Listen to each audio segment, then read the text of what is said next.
مختلف کورسز میں ایڈمیشن لینے کے لیے ہمارے ای میل ایڈریس یا ان نمبرز کے ذریعے رابطہ فرمائیں۔ مختلف موضوعات جاننے کے لیے ہمارے یوٹیوب چینل کو سبسکرائب کریں اور بیل آئیکن کو کلک کر دیں تاکہ ہر نوٹیفیکیشن آپ کو مل جائے۔ رمضان مرحبا رمضان علی علی علی علی علی علی علی۔ اعوذ باللہ من الشیطان الرجیم، بسم اللہ الرحمن الرحیم۔ ناظرین محترم، ہم آپ کو ماہ رمضان ٹرانسمیشن میں خوش آمدید کہتے ہیں۔ 21 رمضان مبارک یوم شہادت حضرت علی ہے۔ خلیفہ چہارم حضرت علی المرتضیٰ شیر خدا کرم اللہ تعالیٰ وجہ الکریم کو اللہ تبارک و تعالیٰ نے بہت زیادہ شان اور رفعت عطا کی ہے۔ آج حضرت سیدنا علی المرتضیٰ شیر خدا کرم اللہ تعالیٰ وجہ الکریم کے فضائل اور مناقب آپ کے سامنے بیان کیے جائیں گے۔ ابو علی نیشہ پوری رحمۃ اللہ علیہ فرماتے ہیں، جس قدر حسن روایات حضرت سیدنا علی المرتضیٰ شیر خدا کرم اللہ تعالیٰ وجہ الکریم کے متعلق وارد ہوئیں، اس قدر حسن روایات کسی کے متعلق وارد نہ ہوئیں۔ بخاری و مسلم شریف کی حدیث پاک ہے کہ غزوہ تبوک کے موقع پر حضور نبی کریم صلی اللہ تعالیٰ علیہ وآلہ وسلم نے حضرت علی المرتضیٰ شیر خدا کو اپنا نائب مقرر کیا، تو آپ رضی اللہ تعالیٰ عنہ نے عرض کی، یا رسول اللہ صلی اللہ علیہ وسلم، آپ مجھے بچوں اور عورتوں میں چھوڑے جا رہے ہیں؟ تو حضور نبی کریم صلی اللہ تعالیٰ علیہ وآلہ وسلم نے ارشاد فرمایا، اما ترضی ان تکون منی بمنزلۃ ہارون من موسیٰ، جس کا ترجمہ کچھ یوں ہے کہ اے علی، کیا تو اس بات پر راضی نہیں ہے کہ تو میرے نزدیک ایسے ہے جیسا کہ حضرت ہارون حضرت موسیٰ علیہ السلام کے نزدیک تھے؟ بخاری و مسلم شریف کی حدیث پاک کے حضرت سہل بن سعد رضی اللہ تعالیٰ عنہ سے روایت ہے کہ غزوہ خیبر کے موقع پر حضور نبی کریم صلی اللہ تعالیٰ علیہ وآلہ وسلم نے ارشاد فرمایا کہ کل میں یہ جھنڈا اس کے ہاتھ میں دوں گا جس کے ہاتھ پر اللہ تبارک و تعالیٰ مسلمانوں کو فتح عطا فرمائے گا۔ وہ اللہ اور اس کے رسول سے محبت کرتا ہے، اللہ اور اس کے رسول اس سے محبت کرتے ہیں۔ تو سب لوگوں نے رات اس کشمکش کے اندر گزاری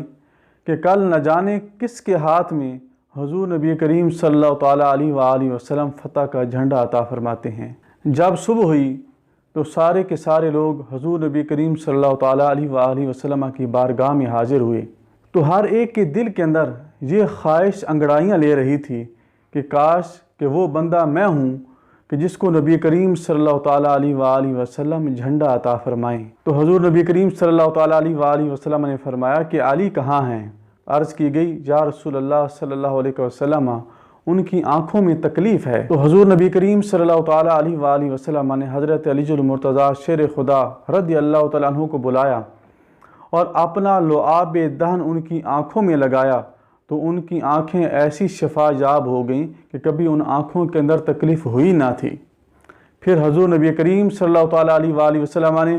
حضرت علی المرتضیٰ شیر خدا کے ہاتھ میں فتح کا جھنڈا عطا فرمایا۔ ترمذی شریف کی حدیث پاک ہے، حضرت امی عائشہ صدیقہ طیبہ طاہرہ رضی اللہ تعالیٰ عنہ فرماتی ہیں کہ سرکار دو عالم صلی اللہ تعالیٰ علیہ وآلہ وسلم کو عورتوں میں محبوب حضرت فاطمہ الزہرا رضی اللہ تعالیٰ عنہ تھیں، اور مردوں میں ان کے شوہر حضرت علی المرتضیٰ شیر خدا کرم اللہ تعالیٰ وجہ الکریم تھے۔ ترمذی شریف کی حدیث پاک ہے، حضرت ابن عمر سے روایت ہے کہ حضور نبی کریم صلی اللہ تعالیٰ علیہ وآلہ وسلم نے صحابہ کرام کے درمیان مواخات کو قائم کیا، تو حضرت علی المرتضیٰ شیر خدا کرم اللہ تعالیٰ وجہ الکریم سرکار دو عالم صلی اللہ تعالیٰ علیہ وآلہ وسلم کی بارگاہ میں روتے ہوئے آئے اور عرض کی، یا رسول اللہ صلی اللہ علیہ وسلم، کہ آپ نے دوسرے صحابہ کرام کے درمیان مواخات کو قائم کیا اور آپ نے مجھے چھوڑ دیا۔ تو سرکار دو عالم صلی اللہ تعالیٰ علیہ وآلہ وسلم نے فرمایا، انت آخی فی الدنیا والآخرہ، یعنی اے علی، تو دنیا میں بھی میرا بھائی ہے اور آخرت میں بھی میرا بھائی ہے۔ اسی طرح اخرج ترمذی عن ابی سعید الخدری رضی اللہ تعالیٰ عنہ قال کنا نعرف المنافقین ببغضهم علیجا، یعنی ترمذی شریف میں حضرت سیدنا ابو سعید خدری رضی اللہ تعالیٰ عنہ سے روایت ہے کہ صحابہ کرام فرماتے ہیں کہ ہم منافقین کو ان کے بغض علی کی وجہ سے پہچان لیتے تھے۔ اسی طرح اخرج طبرانی والحاکم عن ابن مسعود رضی اللہ عنہ ان النبی صلی اللہ تعالی علیہ وآلہ وسلم قال النظر الی علی عبادت، یعنی نبی کریم صلی اللہ تعالی علیہ وآلہ وسلم نے ارشاد فرمایا کہ حضرت علی کی طرف دیکھنا بھی عبادت ہے۔ اسی طرح ایک اور مقام پر احمد اور حاکم کے اندر روایت ہے، اخرج احمد والحاکم عن ام سلمہ قالت سمعت رسول اللہ صلی اللہ علیہ وسلم یقول من سب علیجا فقد سبنی۔ حضرت ام سلمہ رضی اللہ تعالیٰ عنہ سے روایت ہے کہ نبی کریم صلی اللہ تعالیٰ علیہ وآلہ وسلم نے ارشاد فرمایا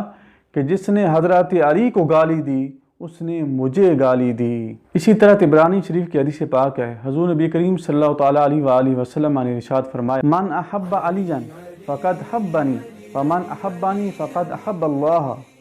ومن ابغض علیجا فقد ابغضنی ومن ابغضنی فقد ابغض اللہ۔ یعنی حضرت ام سلمہ رضی اللہ تعالیٰ عنہ سے روایت ہے کہ حضور نبی کریم صلی اللہ تعالیٰ علیہ وآلہ وسلم نے ارشاد فرمایا کہ جس نے حضرت علی سے محبت کی اس نے مجھ سے محبت کی، اور جس نے مجھ سے محبت کی گویا کہ اس نے اللہ تبارک و تعالیٰ سے محبت کی، اور فرمایا کہ جس نے حضرت علی سے بغض رکھا اس نے مجھ سے بغض رکھا،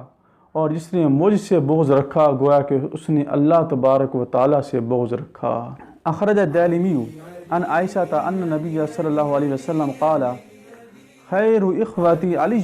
و خیر اعمامی حمزہ۔ یعنی دارمی نے حضرت عائشہ صدیقہ طیبہ طاہرہ رضی اللہ تعالیٰ عنہ سے روایت کیا کہ سرکار دو عالم صلی اللہ تعالیٰ علیہ وآلہ وسلم نے فرمایا کہ میرے بہترین بھائی حضرت علی ہیں اور میرے بہترین چچا حضرت حمزہ رضی اللہ عنہ ہیں۔ اسی طرح جہاں پر خلیفہ چہارم حضرت علی رضی اللہ تعالیٰ عنہ کے فضائل اور مناقب کو بیان کیا، اسی طرح آپ کے فضائل اور مناقب میں آپ کے علم کا مقام بھی بہت بڑا ہے۔ نبی کریم صلی اللہ تعالیٰ علیہ وآلہ وسلم نے ارشاد فرمایا انا مدینۃ العلم وعلی بابھا، یعنی میں علم کا شہر ہوں اور حضرت علی رضی اللہ تعالیٰ عنہ اس کے دروازے ہیں۔ آپ فرماتے ہیں کہ میں اللہ تبارک و تعالیٰ کی تقسیم پر راضی ہوں کہ اللہ تبارک و تعالیٰ نے ہمیں علم عطا کیا اور جاہلوں کو مال و دولت دی۔ اللہ تبارک و تعالیٰ کی بارگاہ میں دعا گو ہوں کہ رب کریم ہمیں حضرت علی مرتضیٰ شیر خدا سے والہانہ محبت عطا فرمائے، اور ان کے علاوہ سارے کے سارے صحابہ کرام سے محبت اور ان کی پیروی کرنے کی توفیق عطا فرمائے۔ میرے آقا صلی اللہ تعالیٰ علیہ وآلہ وسلم نے ارشاد فرمایا الصحابی کالنجوم فبأی مقتدیتم اہتدیتم، کہ میرے صحابہ ستاروں کی مانند ہیں، تم ان میں سے جس کی بھی پیروی کرو گے ہدایت پا جاؤ گے۔ آمین بجاہ نبی الامین وصلی اللہ تعالیٰ علیہ وآلہ۔